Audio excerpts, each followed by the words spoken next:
Dito po yung crater niya sa mismong musok na yan. Tapos yung po yung sa kabila, yun po yung crater 2 o tinatawag namin vent 2. Yung crater 1 po mas open siya. Unlike po dun sa crater 2, mostly covered po siya ng stone. Kaya yung crater 2 mas mausok siya kumpara dito sa crater 1.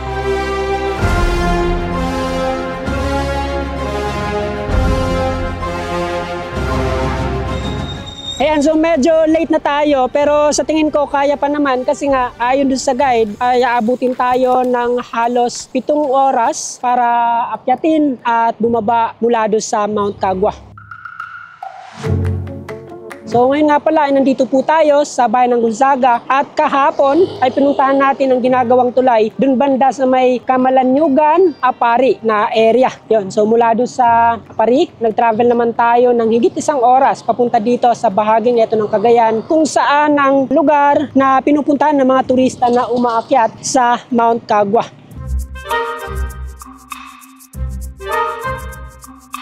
So ito nga pala, si Sir Jesse, yung ating magiging tour guide paakyat sa Mount Kagwa.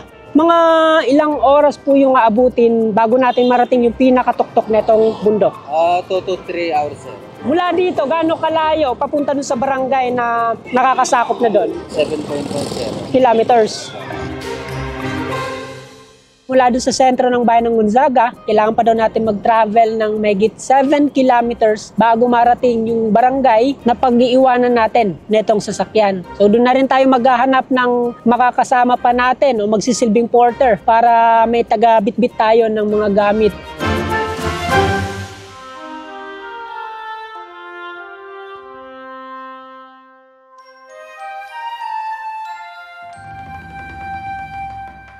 So dumaan po muna tayo dito sa sentro ng barangay para nga maglagay ng additional information dito sa kanilang logbook. At dito na rin tagpuin yung isa pa natin makakasama, yung magsisilbing porter na dadala o magdadala sa ating mga gamit papunta sa taas ng crater.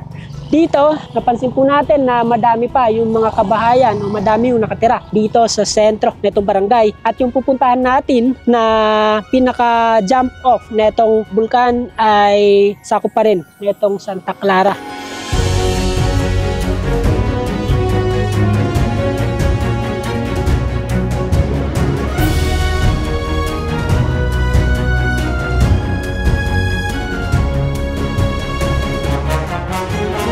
Mula dun sa sentro ng Barangay Santa Clara ay nag-travel naman kami ng mahigit 5 minutes para marating itong jump off point papunta sa Mount Kagwa. So dito, may mga nakasulat sa ganitong konkreto. Andito yung ilan sa mga detalye na pwede nating basahin para malaman kung ano nga ba yung mga pwede nating makita o kung ano yung naging storya na itong Mount Kagwa.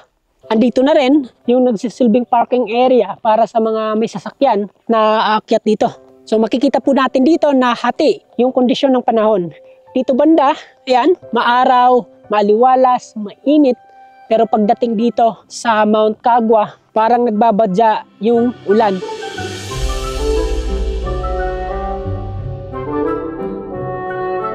Dati, saan lang po ba yung hangganan nitong sementadong kalsada? Yan ang station 1 mo sa Maynyugan na yun. Malayo pa yan. Inaabot ng ilang oras yung paglalakad papunta dito. Magdadalawang oras, sir. So malaking tulong talaga itong bagong kalsada na mabawasan yung oras ng lakaran papunta dito sa Mount Kagwa. So swerte natin at nabawasan yung oras na dapat sana ay lalakarin natin papunta dito. At sa ngayon, makikita po nating dinudugtungan pa itong sementadong kalsada hanggang doon sa likuran nitong mga naglalakihang puno.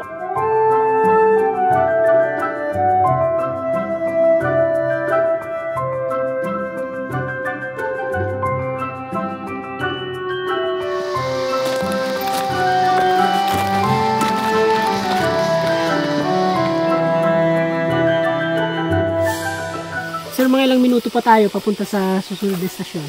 Nasa 40 minutes na lang, sir, from station 3 to station 4, sir. Nalampasan na natin yung station 3. Actually, sir, hindi pa. Nandyan na lang siya, sir, malapit na. Binigyan tayo ni sir ng pag-asa na lumakas. Kasi malapit na to.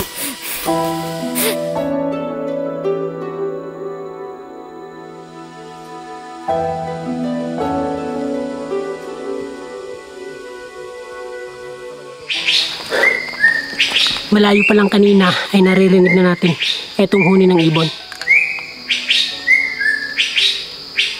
Akala ko yung sumisipol yung guide na nasa unahan natin, pero ibon pala yung sumisipol.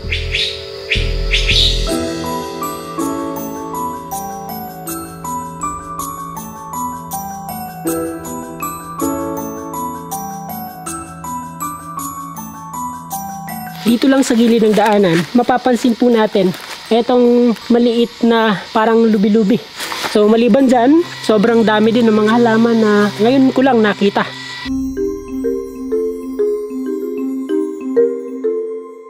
Anong tawag nyo dito, sir?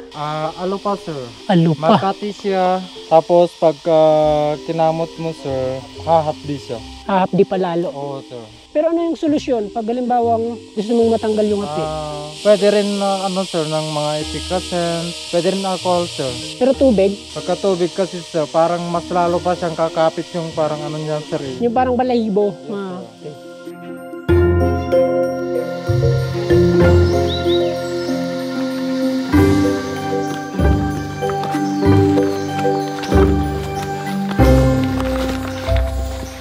Nalampasan na natin yung medyo nakakapagod na daanan. Hindi naman siya ganun kasukal, pero dahil sa mahaba yung nilakad natin at yung ilang parte nito ay mataripa, kaya talaga namang naramdaman ko dito yung pagod.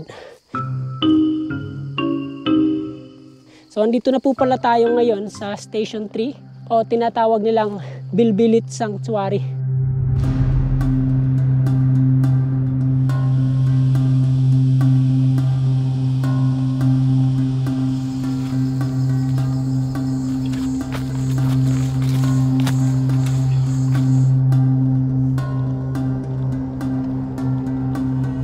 Sa wakas, matapos ang ilang minutong lakaran mula doon sa Station 3, ay narating na rin po natin itong Station 4. So hindi pa po ito yung crater at ito yung daanan papunta sa summit. So dito sa Station 4, merong nakalagay Alimanawan Red Zone. Etong Alimanawan ay isang Ilocano term na ang meaning ay leech o linta. Sir, bakit tinawag na Red Zone etong bahaging ito ng Station 4? Dito, may mga limatics siya kung saan po uri ng parasite na sumisipsip ng dugo kapag nagkakapit na po sa katawan natin. Kusa naman siyang nalalaglag pagka nabusog na po siya ng dugo. Gaano po ba kadami yung mga ganong linta dito? Actually, sir, hindi naman siya gaanong kadami. Pagka ganito naman po may araw, hindi sila gaanong lumalabas. Pagka umulan po, saka lang sila lalabas. Dun sa may mga dahon-dahon siya naglalagi. So kapag nasagi natin yung dahon, possible siya na nakakapit na sa atin.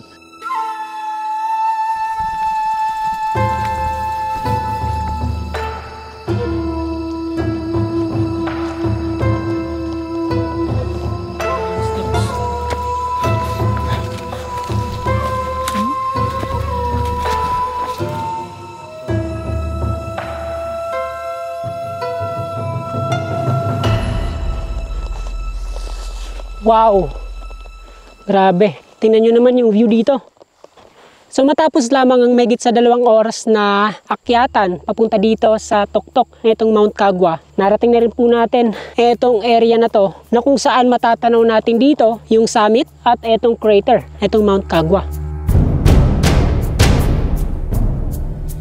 Kanina lang, nung nasa baba tayo, ay may mga pagkakataon o may mga oras na nag-clear etong bahaging ito ng bundok. Pero nung narating na natin etong tuktok, ay siya namang pagkapal ng fog at pagtigil ng ulap dito sa taas. Parang ayaw ipakita sa atin etong crater ng bulkan.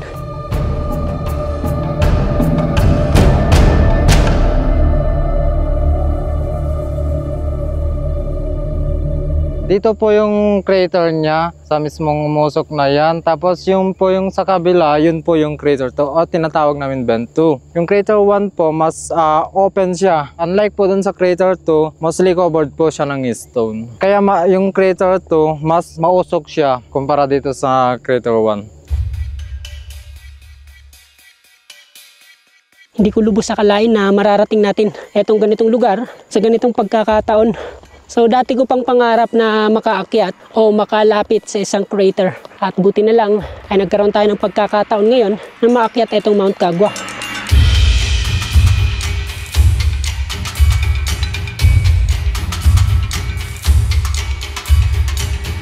So nandito na po tayo sa pinakasamit nitong Mount Kagwa. At dito sa taas, merong ganitong signage na nakalagay. At dapat sana merong karatula dito, pero dahil nga sa tinangay ng bagyo, yung parte na itong signage na nakalagay, yung mga detalye tungkol dito sa Mount Kagwa, eto na lang yung natira. Pero eto na rin yung nagsisilbing palatandaan na andito na tayo sa pinakamataas na bahagi nitong Mount Kagwa.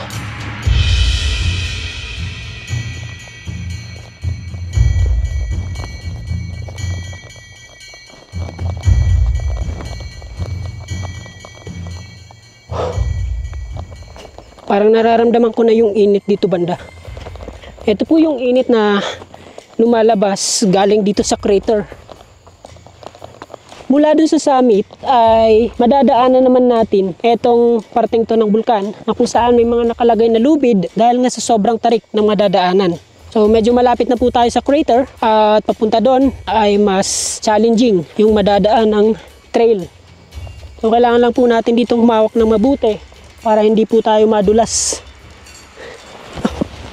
Yun na nga.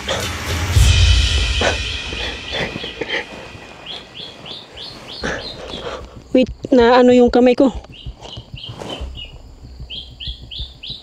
Naliko. It's a prank. Ganyan pa talaga. Dislocate. Kinabahan ka, sir? Kala ko na dislocate na Crash sa motor.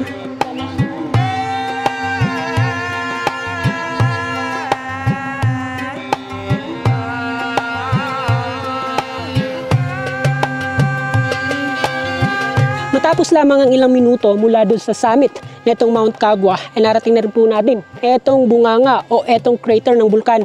Tingnan nyo naman kung gaano kakapal yung usok, kung gaano kalakas yung pagkulo ng tubig. At dito sa inaapakan natin, makikita po natin itong parang semento na tumigas na dahil nga sa hindi na siya masyadong binubugahan ng mainit na tubig. So merong mga parte ito na may mga kumukulong tubig dun banda, pero dito tumigas na siya at pwede namang apakan. Pero ayon dito sa mga guide at ayon sa patakaran dito sa pagpunta sa Mount Kagwa ay bawal ng lakarin o bawal ng lapitan dito banda sa may crater. So hanggang dito lang po tayo sa gilid. Ito po yung palatandaan kung hanggang saan lang pwedeng tumapak yung mga guest, yung mga bisita na aakyat dito. At pagkalampas dyan, lubhang napakadelikado na dahil nga sa makikita po natin, bagamat matigas na etong parteng to at wala na yung kumukulong tubig, ay meron pang mga sumisingaw na mainit na hangin o meron pang lumalabas na usok. So maliban dyan sa umuusok na parte nitong bulkan, ay marami pa yung mga bahagi nito na may butas at nilalabasan ng usok.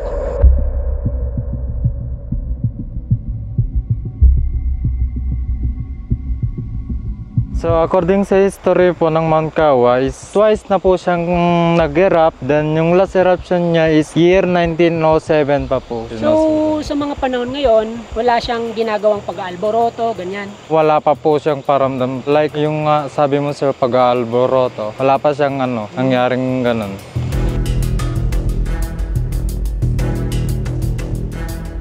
Hindi ko inaasahan na ngayong taon ay mararating natin o maaakyat natin yung isa sa mga aktibong bulkan na mayroon dito sa Pilipinas. Sa dami ng mga naakyat naming bundok, sa dami ng mga napuntahan naming bulkan, ay hindi ko nalalapitan masyado yung mga crater. Yung ilan kasi dito ay sobrang tarik at napakadelikado, yung ilan dito ay bawal ng lapitan. Pero dito sa Mount Kagwa, nagkaroon tayo ng pagkakataon na malapitan etong ganitong crater.